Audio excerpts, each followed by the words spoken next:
Xanthia to Live After Dark. Sherlock Holmes, The Case of the Island Coven. Based on the stories by Sir Arthur Conan Doyle. Notes of John Watson. The cold winds swept through the dreary streets of London, and the rain pattered incessantly against the window-panes of 221B Baker Street. Holmes and I were engaged in our usual evening routine, with Holmes playing melancholic tunes on his violin while I pored over the medical journals of the day.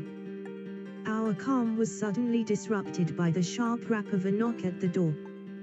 Mrs. Hudson ushered in a tall, striking woman, dressed in a fine velvet gown. She introduced herself as Lady Isabella and spoke of her urgent need for our assistance. Her voice trembled as she told us of the island she called home, a place now consumed by fear and malevolence. It was with great reluctance that she revealed the cause of this terror, a coven of witches who had cast a dark curse upon the island and its inhabitants. Holmes, intrigued by the mention of the supernatural, accepted the case with little hesitation. We departed for the island the very next morning, taking with us our essentials and a sense of foreboding.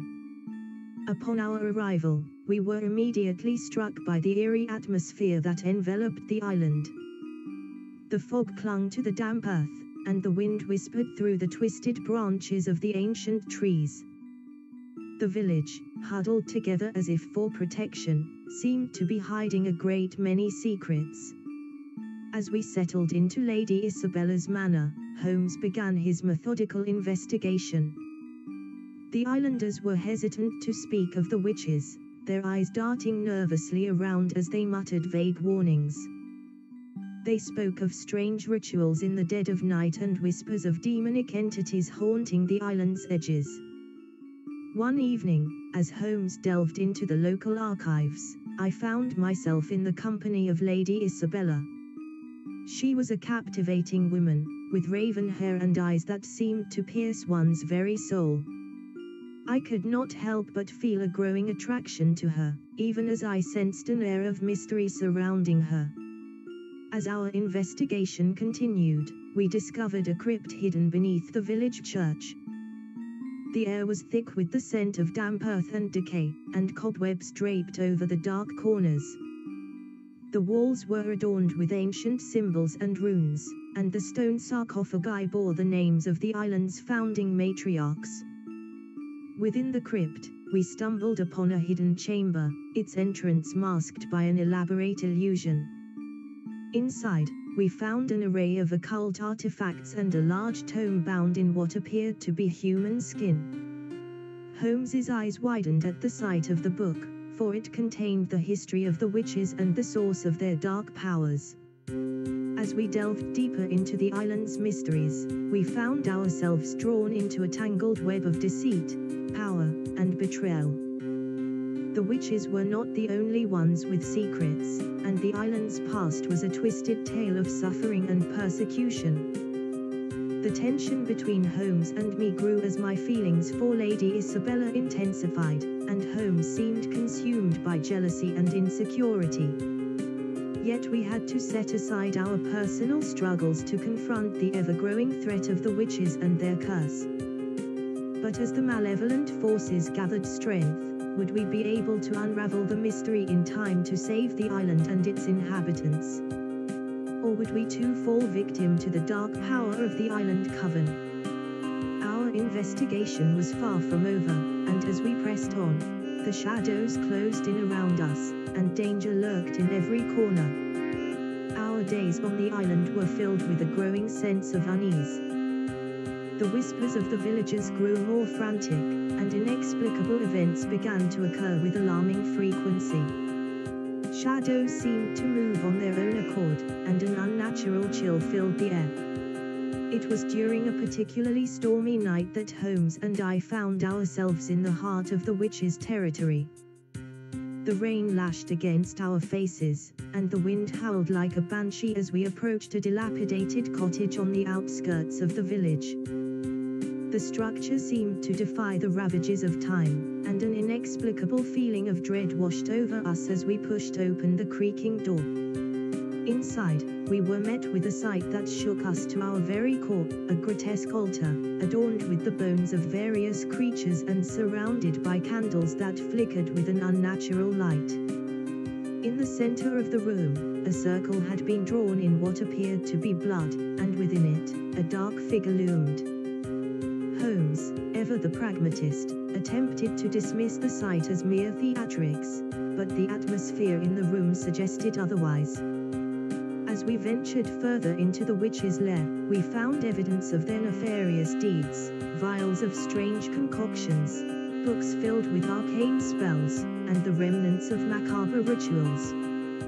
It was then that we stumbled upon a particularly unnerving discovery, a portrait of Lady Isabella, hanging on the wall in a gilded frame. As I gazed upon the visage of the woman I had come to care for, I could not help but feel a deep sense of foreboding. Our investigation led us to the island's matriarchs, who held a secret council to discuss the witch's growing power.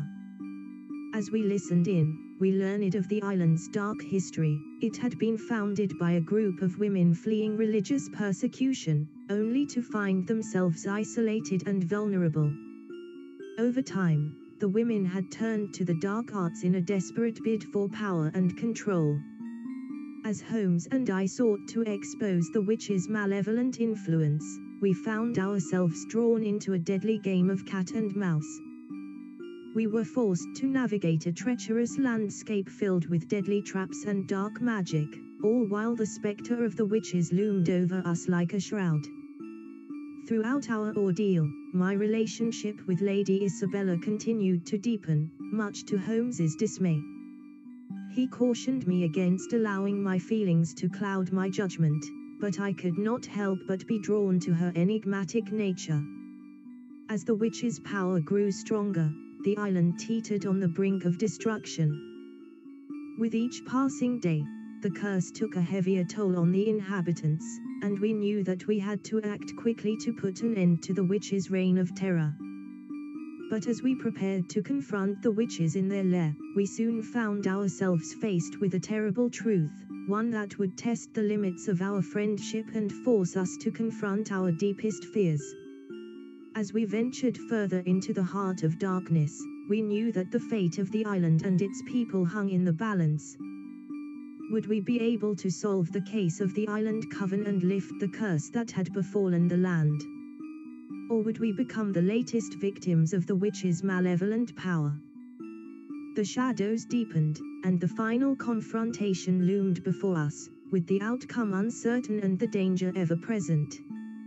As we prepared to confront the witches, Holmes and I could not ignore the mounting tension between us.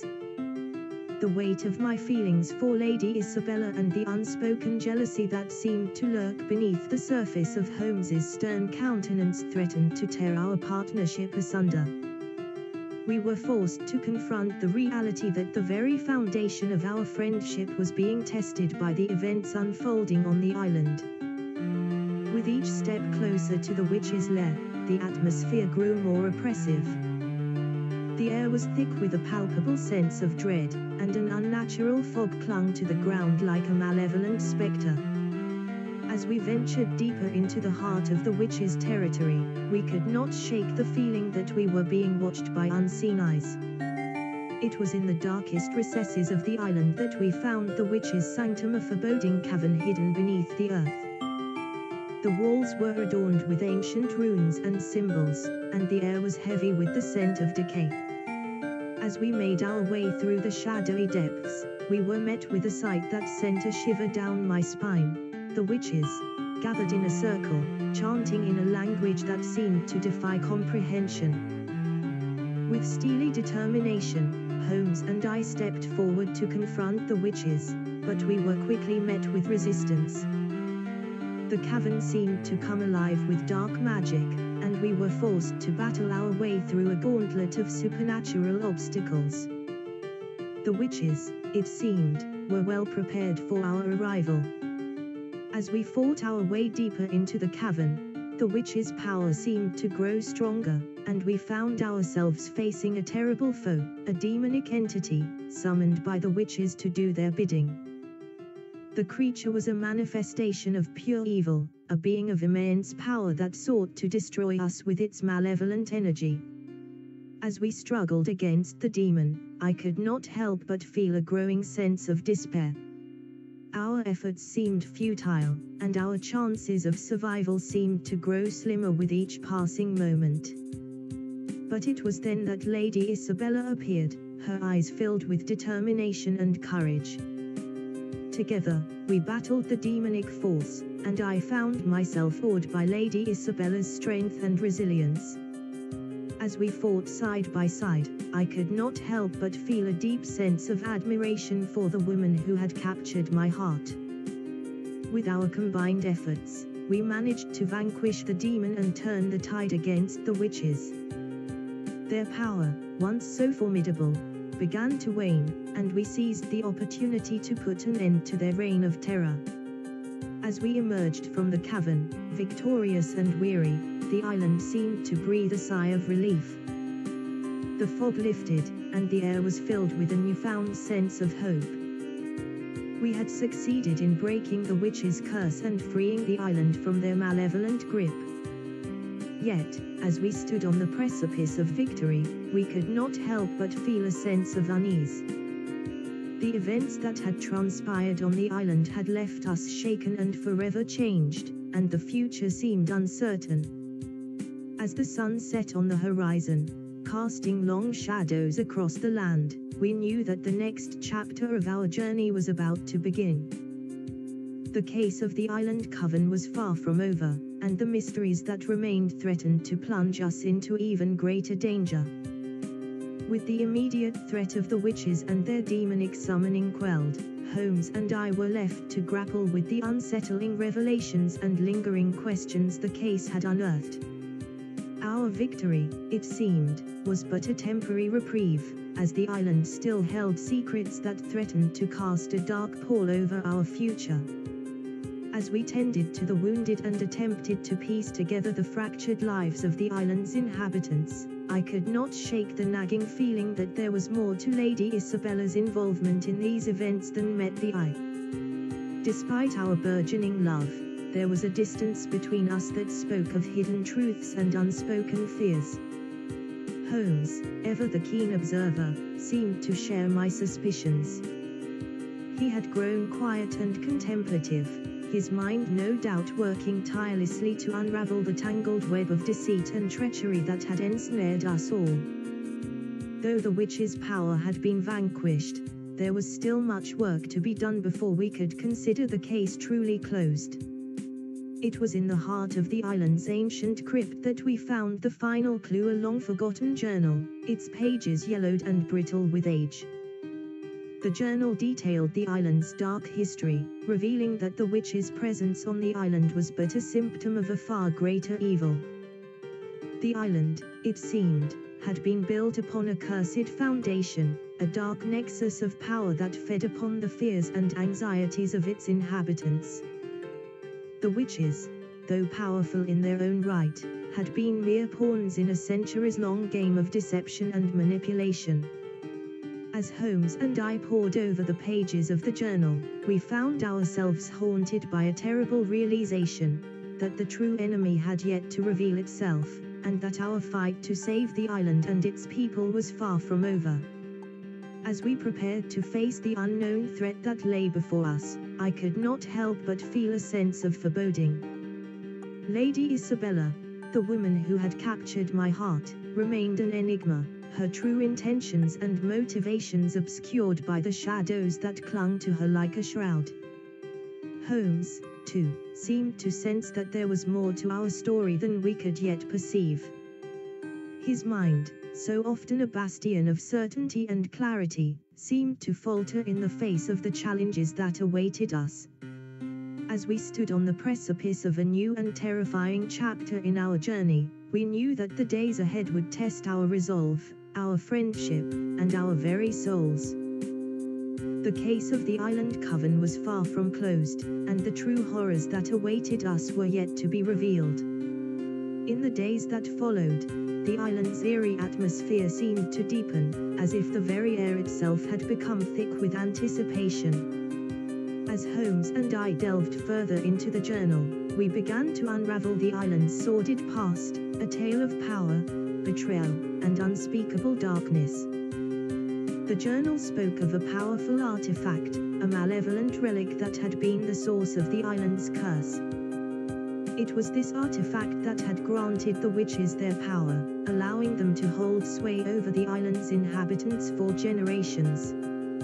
As we searched for the artifact, our quest led us to a hidden chamber, concealed beneath the island's ancient crypt.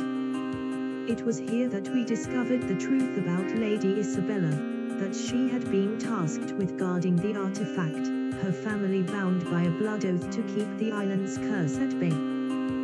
But the artifact's power had proven too great, and Lady Isabella, like her ancestors before her, had fallen under its sinister influence. The witches, it seemed, had been a mere distraction, a ploy to draw us away from the true threat that lay hidden in the shadows.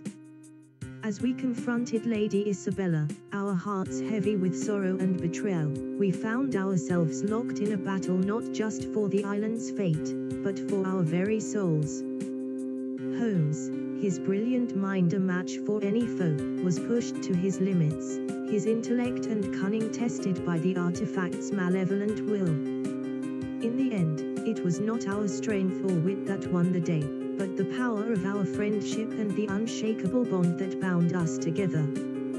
As we fought side by side, the artifact's power waned, and Lady Isabella was released from its dark grasp. With the artifact destroyed and the island's curse lifted, we found ourselves faced with a new challenge, rebuilding the shattered lives of those who had been ensnared by the island's dark legacy. As Holmes and I worked to mend the rifts that had torn the island apart, I could not help but feel a sense of loss. My love for Lady Isabella had been real, but it was a love built upon a foundation of secrets and lies. And as we prepared to leave the island, our task complete, I knew that the scars we bore would never truly heal, and that the case of the Island Coven would haunt us for the rest of our days. In the weeks that followed our departure from the island, I found my thoughts frequently drifting back to Lady Isabella and the enigmatic people we had encountered there. The island's dark history and the tragedies that had unfolded there were now etched indelibly into my memory. As Holmes and I resumed our work in London, the spectre of the Island Coven seemed to follow us, its shadowy tendrils reaching out to taint even our most mundane investigations. It was a constant reminder of the darkness that lay hidden within the human heart, and of the dangers that lurked in the shadows, just beyond the borders of our understanding. But even as we struggled to come to terms with the events that had transpired on the island, we could not escape the feeling that our work there was not yet complete. The artifact we had destroyed, the source of the island's curse, had been but one link in a chain that stretched back through the centuries, its origins shrouded in mystery and myth. And so it was that, one fateful evening, as we sat by the fire in our Baker Street lodgings, Holmes declared his intention to pursue the artifact's dark lineage, to trace the threads of its history back to their source and, if possible, to sever them once and for all.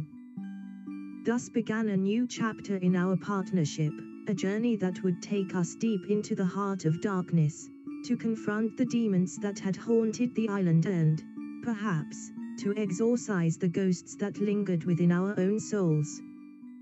But as we embarked upon this new adventure, we could not have known the terrible price we would be forced to pay, nor the unimaginable horrors that lay waiting for us in the shadows. And as the first tendrils of the gathering storm began to wrap themselves around our hearts, we could only wonder if we would emerge from the darkness unscathed or if, like those who had gone before us, we would be forever consumed by the darkness that lay at the heart of the case of the Island Coven. We spent several months painstakingly researching the artifact's origins, delving into ancient tomes and consulting with experts in the occult. The deeper we dug, the more it became apparent that the artifact had a long and sinister history, passed down through the ages, accumulating power and misery in its wake. As the trail led us across Europe, we found ourselves increasingly drawn into the dark web of secrets and deceptions that surrounded the artifact. In each place we visited, we encountered tales of suffering and horror, of innocents sacrificed and lives destroyed in the pursuit of unholy power. Our journey eventually brought us to a remote village in Eastern Europe, where the whispers of the artifact's presence had led us. It was a place steeped in superstition and fear, a place where the lines between reality and nightmare seemed to blur and merge. But as we explored the village and its surroundings, we found ourselves confronted by a new and more insidious threat. For, hidden within the shadows of the village, there lurked a power even darker than the one we sought, a power that threatened to consume not only the village but also the very souls of those who dared to stand against it. And so it was that Holmes and I found ourselves once more plunged into the heart of darkness, forced to confront not only the demons that lay hidden within the village but also the ones that lingered within our own hearts. As we battled the forces of evil that sought to destroy us, we could not help but wonder if we would ever be able to break free from the shadows that haunted our lives, or if we were doomed to remain forever entwined within the coils of the Island Coven's curse. And as the storm clouds gathered overhead, we knew that the time had come for us to face our destiny, to stand together against the darkness and to fight, not just for our own survival, but for the very fate of humanity itself. We prepared ourselves for the confrontation ahead, knowing that our lives, and possibly the fate of the village, hung in the balance. As we approached the decrepit manor house that had become the epicenter of the darkness, the air grew thick with a malevolent energy that seemed to pulsate and writhe around us. With every step we took, the sense of dread grew stronger, gnawing at our resolve and threatening to overwhelm us. But we pressed on, driven by our determination to put an end to the evil that had taken root on the island. As we ventured deeper into the manor house, the terrible truth began to reveal itself. The artifact we sought had become the focus of a dark ritual, one that sought to harness its power for a purpose so vile, it threatened to plunge the entire world into chaos and despair. At the heart of this ritual stood a figure cloaked in darkness, a figure who seemed to embody the very essence of evil. As we confronted this malevolent presence, we realized that we were facing not just a single enemy, but the embodiment of the Island Coven's accumulated hatred and malice. The battle that followed was fierce and terrible, a struggle that pushed both Holmes and me to the very limits of our strength and endurance. As we fought against the darkness that threatened to consume us, we found ourselves forced to confront our own fears and weaknesses, to draw upon reserves of courage and determination we never knew we possessed. And as the final, desperate moments of the battle unfolded, we knew that we had reached the climax of our journey, the moment that would decide our fate and the fate of the island. In the heat of battle, I caught a glimpse of Lady Isabella, who had been captured by the Coven and was being used as a conduit for their dark powers. Our hearts sank, as we realized the terrible price she was paying for her association with us. As we fought on, I could feel the Coven's power waning, but not quickly enough. The vile energies coursing through Lady Isabella were clearly taking a toll on her, and I feared she would not survive much longer. With one final, desperate effort, Holmes and I managed to break the ritual, severing the connection between the witches and their dark power source. The manor house began to crumble around us, its foundations weakened by the sudden release of energy. We scrambled to free Lady Isabella from her bonds and carry her to safety, as the building continued to collapse behind us. Finally, we emerged from the wreckage, gasping for breath and battered but alive. As we surveyed the scene, the fog that had enshrouded the island for so long began to lift. It was as if the darkness had been banished, and with it, the curse that had plagued the island for generations. But our victory came at a terrible price. Lady Isabella, though freed from the Coven's grasp, was left gravely weakened, her life hanging in the balance. I did my best to tend to her injuries, but I knew that her survival was far from certain. And as we left the island behind, its dark secrets laid bare and its people freed from their long nightmare, I could not help but wonder what the future held for us, and for the enigmatic woman who had stolen my heart. To be continued in John Watson's Case Notes 10. B.A. Herbison. Continue. John Watson's Case Notes 10. As we sailed back to the mainland, Lady Isabella clung to life in my arms, her breaths shallow and her pulse weak. I was determined to save her, but I knew that she needed more care than I could provide on our small boat. Upon reaching the mainland, we rushed her to the nearest hospital. There, I stayed by her side day and night, refusing to leave until I was certain she was out of danger. Holmes, ever the stoic, respected my decision and continued the task of unraveling the remaining mysteries of the island coven. As the days passed, Lady Isabella's condition began to improve. Her strength slowly returned, and I felt a glimmer of hope that she might yet recover. But even as her body healed, her mind remained haunted by the horrors she had witnessed and the power she had unwillingly wielded. In the meantime, Holmes's investigations revealed a dark and twisted tale of betrayal, revenge, and the corrupting influence of power. The Coven's leaders had once been victims themselves, seeking refuge on the island from persecution. But in their quest for safety, they had become the very monsters they sought to escape, preying upon the people who had once been their allies. The more I learned, the more I realized that the island's story was a cautionary tale about the dangers of unchecked power and the terrible price that must be paid when we allow fear to dictate our actions. As Lady Isabella continued to heal, we grew closer, our bond forged by shared adversity and our mutual desire to ensure that the island's dark past would never be repeated. And though the shadows of the past still lingered, I could not help but feel that perhaps, together, we could find a way to bring light back into the world. But as our journey neared its end, we discovered that the Coven's influence extended far beyond the island's shores. A new threat was lurking in the shadows, biding its time and waiting for the perfect moment to strike. And so, as we left the hospital and prepared to return to London, we knew that our work was far from over, and that our greatest challenge still lay ahead.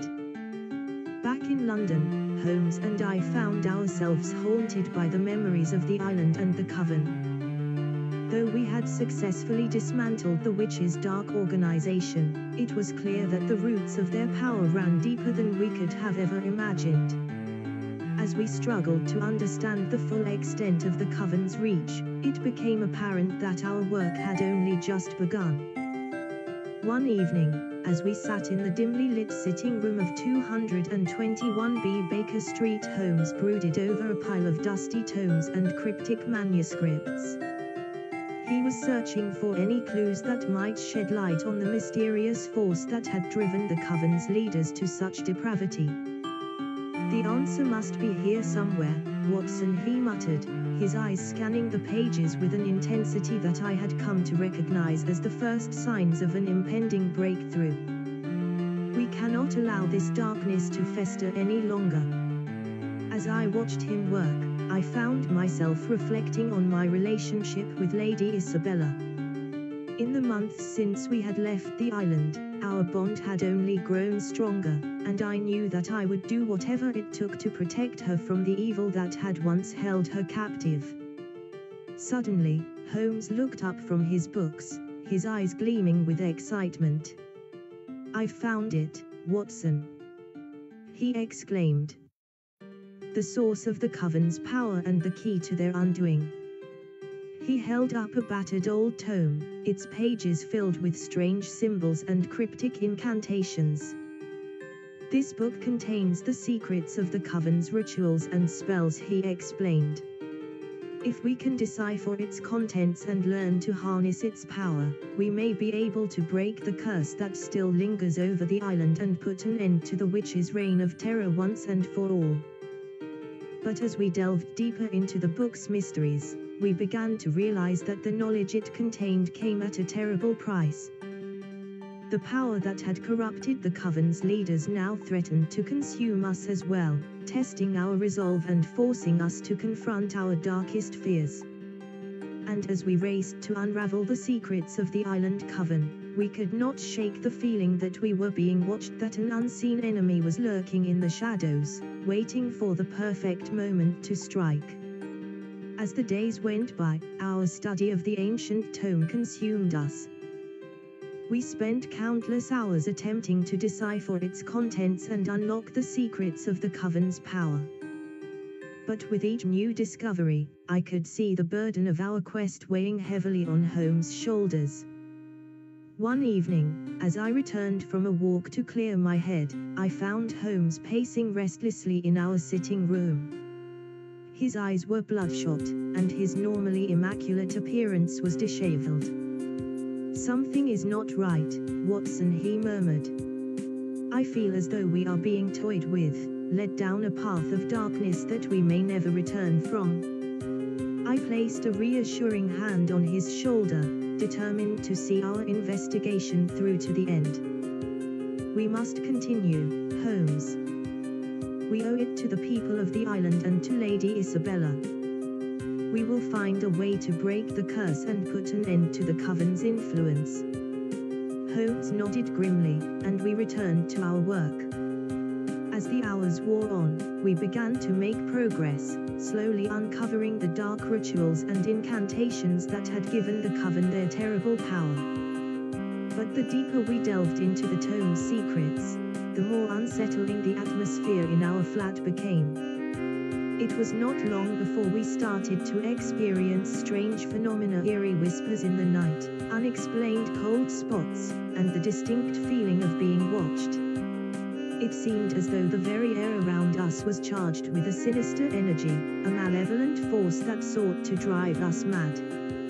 As we pressed on, we became increasingly paranoid, fearful that the coven had somehow discovered our efforts and was now seeking to destroy us. We took precautions, hiding the tome and setting up traps and wards around our flat, but the sense of impending doom only grew stronger. Finally, after weeks of relentless research, Holmes announced that he had found a way to break the curse and strip the coven of their power. But the ritual required us to return to the island and confront the very evil we had sought to escape. With trepidation, we prepared for our journey back to the island, knowing that the stakes had never been higher. And as we boarded the boat that would carry us back into the heart of darkness, we could not help but wonder if we were walking into a trap or if the island itself had lured us back, hungry for our souls.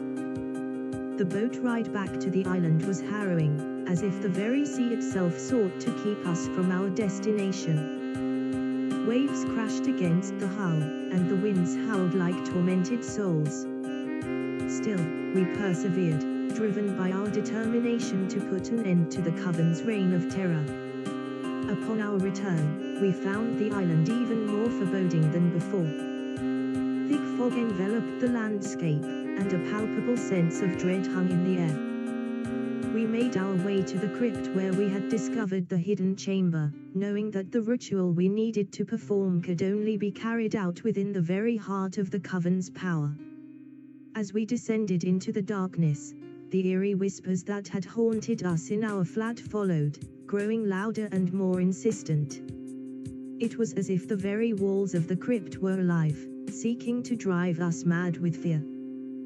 But Holmes and I pressed on, setting up the ritual as described in the ancient tome.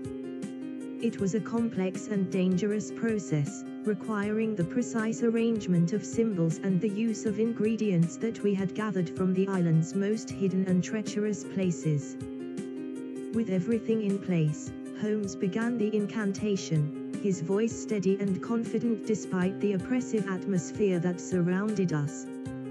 As he chanted, the whispers grew louder and more frenzied, as if the coven's power was fighting against the spell.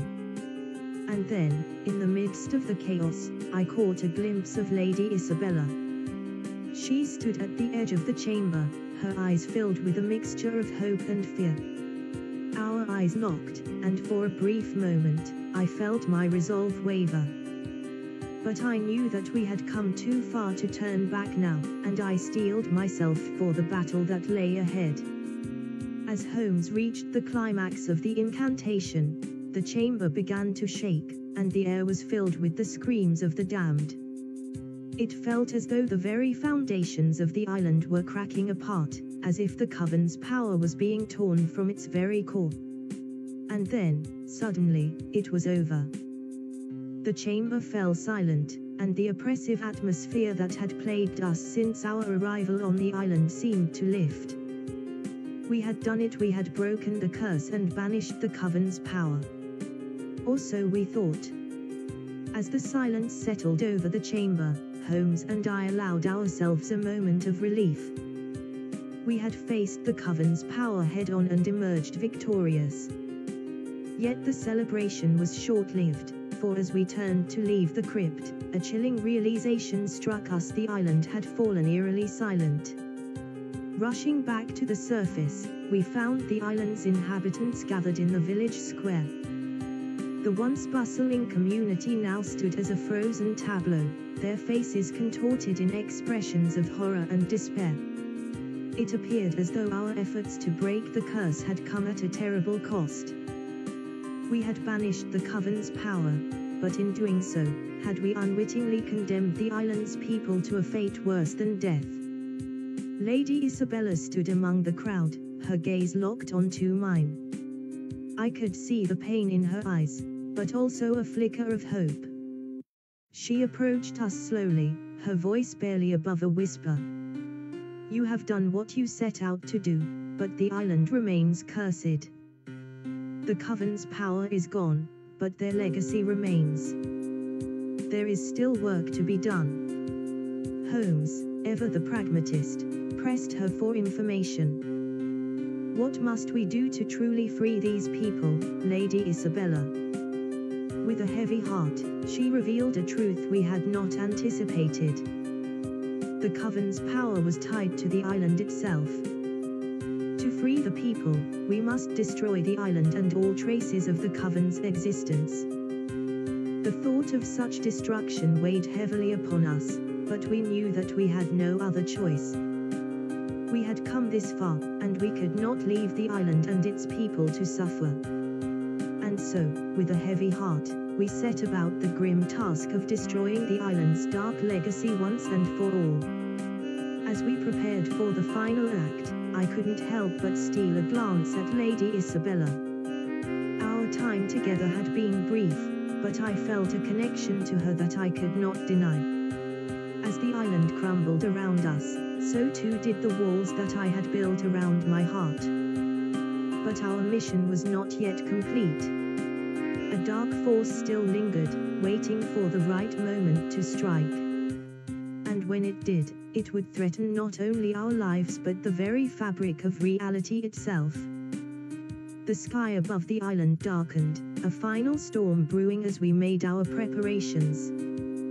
Holmes had devised a plan to destroy the island, and in turn, the coven's dark influence.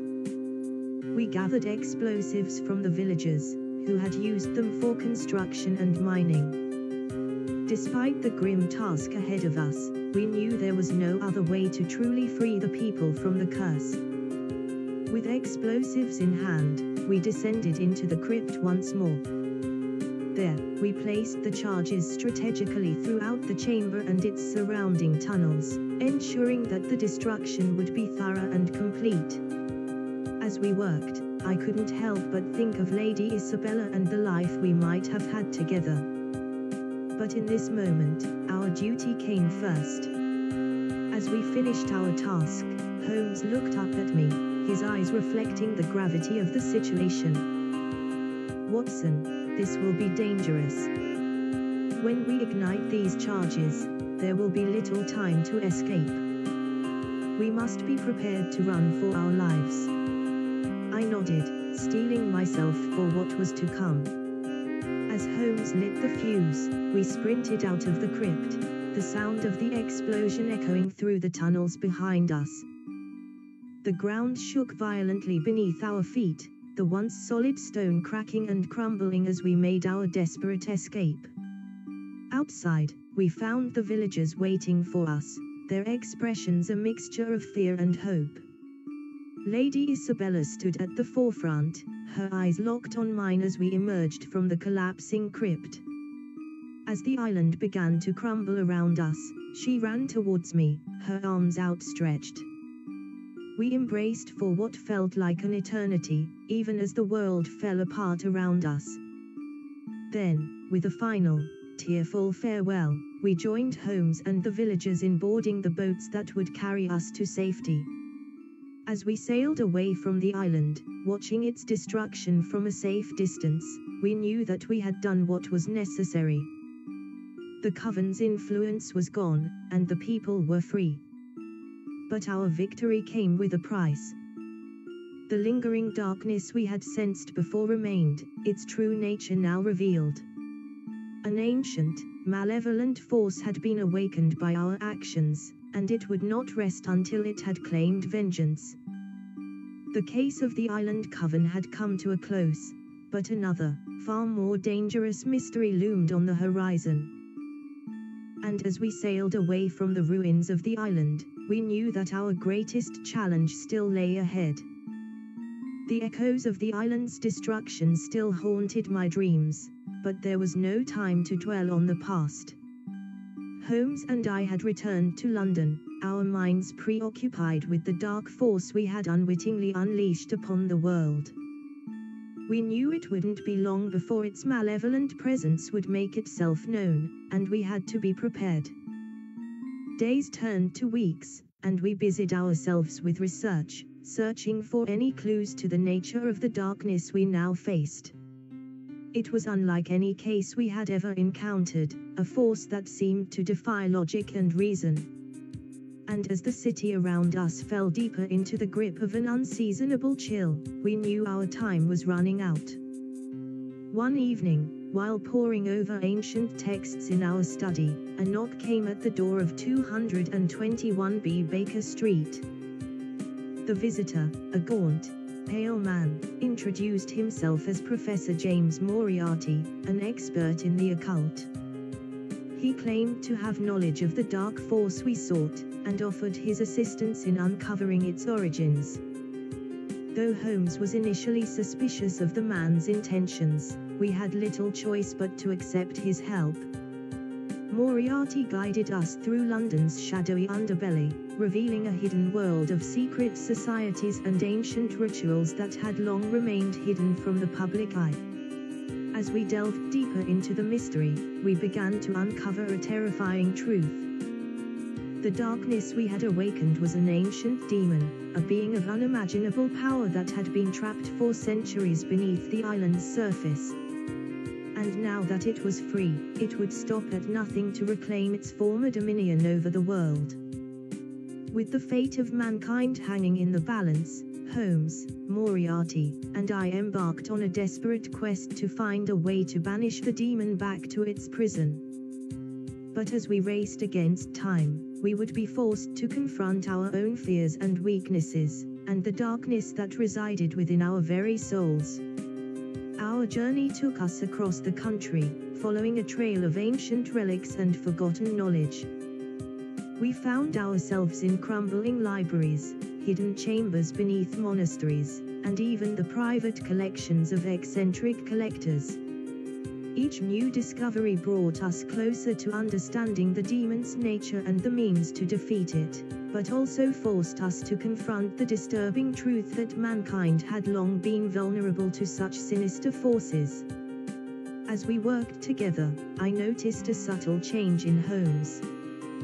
The cold, analytical mind that had always been his greatest asset seemed to waver in the face of this supernatural threat. He became increasingly withdrawn, consumed by the case in a way I had never seen before. I could not help but worry for my friend, even as I struggled with my own demons from our time on the island. Moriarty, on the other hand, seemed almost invigorated by the challenge before us. He took every opportunity to demonstrate his vast knowledge of the occult, and I couldn't help but wonder if his motives were entirely altruistic. Despite my reservations, we had no choice but to trust him, as he was the only one who seemed to truly understand the darkness we faced. Finally, our search led us to the very heart of England, a remote and desolate moorland. Here, according to the cryptic texts we had deciphered, lay the remains of an ancient temple, the site of the demon's original imprisonment. It was here that we would have to confront the awakened darkness and attempt to bind it once more. As we stood before the crumbling ruins of the temple, a terrible storm began to gather overhead. Lightning split the sky, and the wind howled like the tormented cries of the damned. We knew that the demon was aware of our presence and would do everything in its power to stop us. With grim determination, we ventured into the temple's depths, prepared to face whatever horrors awaited us. What we found, however, was far more terrible than any of us could have imagined, a test of our courage, our loyalty, and our very humanity. The temple's interior was a labyrinth of dark passages and ancient symbols, a place where the line between the natural world and the supernatural seemed to blur. We felt a crushing weight upon us, as if the very air were trying to suffocate us. I could see the strain on Holmes' face as he navigated the twisting corridors, trying to maintain his trademark composure. Moriarty led the way, his confidence never wavering, even as we encountered disturbing signs of the demon's presence. It was clear that we were drawing closer to our final confrontation, and I could not shake the feeling that we were being watched, stalked by the very evil we sought to destroy. As we delved deeper into the temple, we stumbled upon a vast chamber, its walls adorned with grotesque carvings depicting scenes of unimaginable suffering. At its center lay a great stone altar, slick with the remnants of dark rituals and sacrifices. It was here, Moriarty explained, that we would need to perform the binding ritual to imprison the demon once more.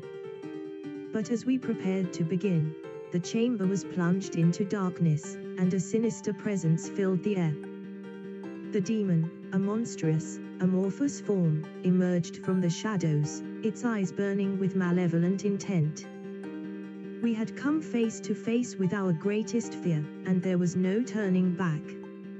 In the desperate battle that followed, Holmes and I fought side by side, employing every ounce of our skill, knowledge, and courage. Moriarty, too, proved invaluable, his knowledge of the arcane providing the key to combating the demon's dark powers. But as the struggle wore on, it became clear that the demon was growing stronger, feeding on our fear and doubt. At the height of the battle, as the demon threatened to overwhelm us, Holmes made a fateful decision. He would sacrifice himself, using his own life force to bind the demon and save us all. With a heart-wrenching farewell, he hurled himself into the abyss, locking the demon away once more. I stood there, numb with shock and grief, as Moriarty looked on, his expression unreadable. We had defeated the demon, but at the greatest possible cost. The storm outside the temple subsided, and we left that cursed place, our hearts heavy with the loss of our friend. But I knew that Holmes would want us to continue his work, to fight the darkness that still lurked in the shadows of our world. And so we did, Moriarty and I, bound together by a shared purpose and the memory of the great detective who had brought us together. In the months that followed, Moriarty and I formed an uneasy alliance, driven by our shared desire to honor Holmes' memory and to protect the world from the dark forces that still threatened it. We returned to London, determined to carry on the work that Holmes had begun, and to bring justice to those who sought to exploit the vulnerable and the innocent. But the spectre of Holmes' sacrifice haunted us, and the burden of his loss weighed heavily upon our shoulders. I found solace in the company of Lady Isabella, who had been deeply affected by her experiences on the island. Together, we sought to rebuild our lives and to find a way to honor the memory of the man who had given his life to save us all. Moriarty, too, was changed by the events on the island. His thirst for power and control seemed to have been tempered by his encounter with the demon, and he appeared to have dedicated himself to the pursuit of knowledge and understanding. But I could not help but wonder whether the darkness within him had truly been vanquished or merely lay dormant, waiting for the right moment to re-emerge. As we continued our work in London, we uncovered a series of strange occurrences that seemed to be connected to the island and its dark history. The sudden appearance of a mysterious figure, a woman who seemed to be neither living nor dead, sent a chill down my spine and raised questions about the true nature of the demon we had faced. As the pieces of the puzzle began to fall into place, we were drawn once more to the island, to confront the ancient evil that had haunted its shores for centuries. But this time, we would face our fears without the guidance and wisdom of the great detective who had led us there. And so, Moriarty, Lady Isabella, and I embarked on a perilous journey, one that would take us to the very heart of darkness itself, and test the limits of our courage, our resolve, and our loyalty. In the end, we would be forced to confront not only the demons that haunted the island but also the demons that lurked within our own hearts. Several years had passed since our last encounter with the ancient evil on the island, and Moriarty, Lady Isabella, and I had continued our work in London. We had formed an unlikely partnership, bound together by our shared experiences and our determination to honor the memory of Sherlock Holmes. But as the years went by, the shadows of the past began to creep ever closer. Mysterious events, seemingly connected to the island and its dark history, continued to occur. Sightings of strange apparitions and unexplained phenomena left us questioning the very nature of the world we thought we understood.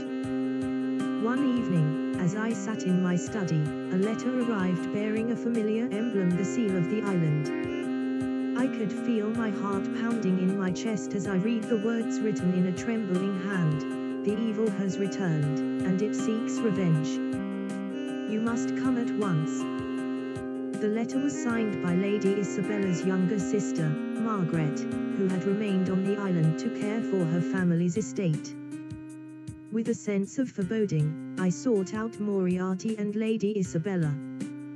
Together, we agreed that we had no choice but to return to the island and face the darkness that had once again cast its shadow over the land. As we made our way across the stormy seas, I couldn't help but feel a sense of unease. The island seemed to be calling to us, drawing us back to its haunted shores. And with each passing mile, I could feel the weight of Holmes' absence pressing down upon me like a heavy shroud. Upon our arrival, we were greeted by Margaret, who appeared pale and shaken. She led us to the family estate, where we discovered that several of the island's inhabitants had been struck down by a mysterious illness. Their symptoms were eerily reminiscent of the curse that had plagued the island during our last visit. As we delved deeper into the mystery, we uncovered a web of deceit and betrayal that stretched back through the centuries. At its heart lay a terrible secret, one that threatened to shatter the fragile peace we had helped to forge and unleash a darkness greater than any we had faced before. To be continued in Sherlock Holmes, The Shadows of the Past Part 2. B. A. Herbison. In the next chapter, could there be a disturbing encounter with a succubus-possessed witch, and could Holmes come back to life somehow? Sherlock Holmes, The Shadows of the Past. John Watson's Case Notes 2. As we continued our investigation into the mysterious illness plaguing the island, our path led us to a desolate and eerie part of the island where the whispers of the townspeople warned us of a dangerous witch. As we cautiously approached the crumbling, ivy-covered cottage, we felt a chill in the air that seemed to emanate from the very walls themselves.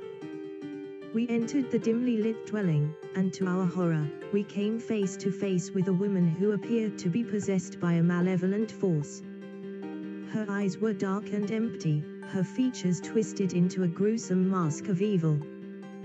We quickly realized that this was no ordinary witch. She was under the control of a succubus, a demonic entity that fed on the life force of its victims. In that moment, a sudden flash of lightning illuminated the room, and to our astonishment, we saw the unmistakable figure of Sherlock Holmes standing before us. His eyes were fierce and determined, and there was a new, otherworldly quality about him. "Lady Isabella, Watson, Moriarty, stand back," he commanded. With a swift motion, Holmes brandished a silver dagger and expertly struck at the heart of the possessed witch. The entity screamed in agony, and as the witch collapsed to the floor, the demonic presence seemed to dissipate into the ether. With a mixture of relief and disbelief, we embraced our long-lost friend. Holmes explained that he had not truly perished on the island but had been transported to another plane of existence, where he had learned the secrets of the supernatural world.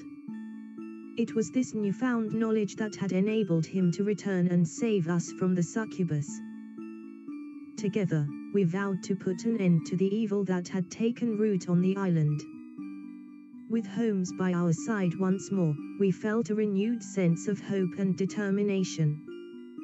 But as we delved deeper into the island's dark history, we began to uncover a chilling truth: the succubus was just the beginning of a far greater horror that lay hidden in the shadows. Guided by the newfound knowledge Holmes had acquired during his time in the otherworldly plane, we ventured deeper into the island's heart. Our investigation led us to a hidden underground chamber, accessible only through a concealed entrance in a dense thicket. The chamber was filled with ancient artifacts and eerie symbols that spoke of dark rituals and terrible secrets. As we studied the cryptic writings that adorned the chamber's walls, we began to piece together the terrible truth. The island had once been the stronghold of a powerful coven of witches who had sought to harness the powers of the underworld for their own nefarious purposes. Over time, the witches had lost control of the forces they had unleashed, and the island had become a breeding ground for unimaginable horrors. Despite the grim revelations, we pressed on, determined to confront the heart of the darkness that had consumed the island. Our path led us to a crumbling, ancient temple that stood at the island's highest point. As we approached, we could feel the oppressive aura of evil that surrounded the place. Inside the temple, we found ourselves in the presence of the coven's leader, a formidable witch who had somehow survived the centuries. Her eyes were cold and cruel, her voice a chilling whisper that seemed to echo from the depths of the underworld. She revealed that she had been the one to summon the succubus, as well as countless other horrors, in an attempt to regain the power she had once wielded.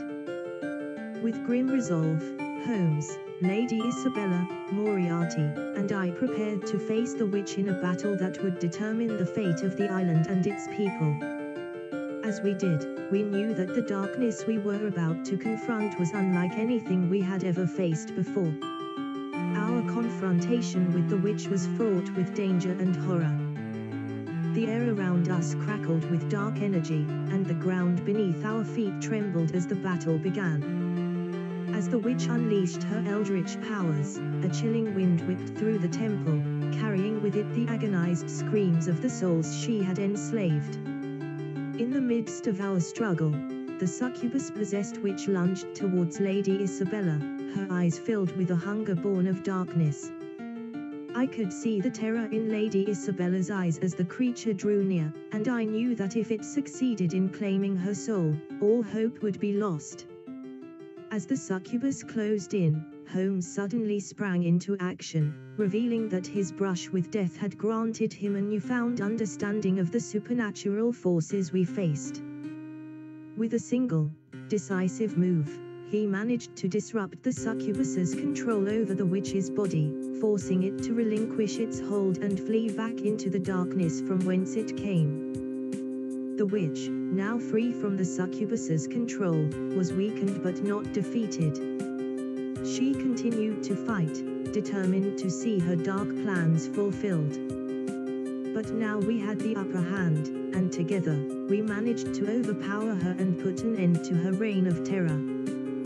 With the witch's defeat, the dark energy that had consumed the island began to dissipate, replaced by a sense of peace and tranquility that had been absent for centuries. The island's inhabitants, now free from the curse that had bound them, could begin the long process of healing and rebuilding their lives. Though our battle had been won, we knew that our time on the island was drawing to a close. As we prepared to depart, Holmes and I couldn't help but reflect on the terrible events we had witnessed and the challenges we had faced. We had faced the darkest corners of the human soul and emerged victorious, but we knew that our work was far from over. The world was full of mysteries, and there would always be shadows lurking in the corners, waiting for us to shine a light upon them. Several weeks had passed since our harrowing adventure on the island, and life had returned to a semblance of normalcy. One afternoon, Mrs. Hudson decided to host a small tea party at 221B Baker Street to celebrate our safe return and to lift our spirits. Holmes and I were joined by Lady Isabella, who had chosen to remain in London for a time to further her studies, and our dear friend Molly Hooper, who had assisted us on numerous occasions with her expertise as a pathologist. The atmosphere in the sitting room was warm and inviting, the air filled with the comforting scent of freshly brewed tea and the sound of laughter. As we sipped our tea and enjoyed an assortment of biscuits and cakes, the conversation flowed easily, touching on topics ranging from the events on the island to the more mundane aspects of life in London. In the midst of our conversation, Molly decided to share a joke she had recently heard, hoping to bring some levity to the gathering. Clearing her throat, she began, "Why did the detective go to art school?" We all looked at her expectantly, curious to hear the punchline. After a brief pause, Molly continued, "Because he wanted to draw conclusions." A burst of laughter filled the room, even eliciting a rare smile from Holmes, who seemed to genuinely appreciate the humor in Molly's joke. As we continued to enjoy our tea and the companionship of our friends, I couldn't help but feel grateful for the moments of peace and happiness we were able to share, despite the darkness we had faced together. These moments served as a reminder that even in the face of adversity, there was always room for laughter and love, and it was these connections that would ultimately see us through the shadows of the past and into the light of the future.